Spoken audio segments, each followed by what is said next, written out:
2018 പ്രളയത്തിന് തൊട്ടുമുൻപ് ജൂലൈ 6 കനത്ത മഴ പെയ്യുന്ന ആ രാത്രിയാണ് ക്രൂരമായ കൊലപാതകം നടന്നത്.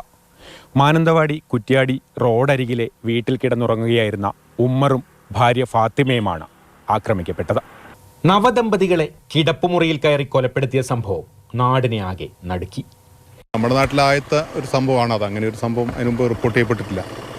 വളരെ ക്രൂരമായ ഒരു കൊലപാതകമായിരുന്നു. എനിക്ക് അന്ന് നല്ല മഴയുള്ള സമയത്താണ് ഈ സംഭവം നടക്കുന്നത്.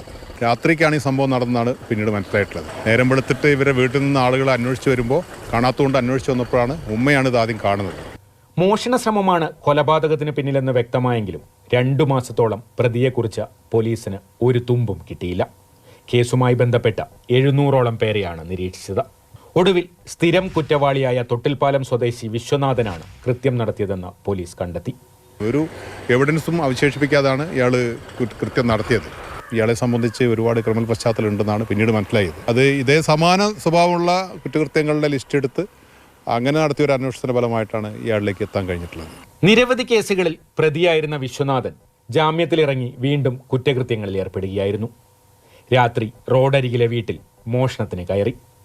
കഴുത്തിലെ മാല പൊട്ടിക്കാനുള്ള ശ്രമത്തിനിടെ ഫാത്തിമ ഉണർന്ന് ശബ്ദമുണ്ടാക്കി. തുടർന്ന് വിശ്വനാഥൻ ഇരുവരെയും ക്രൂരമായി തലയ്ക്കടിച്ച് കൊലപ്പെടുത്തി.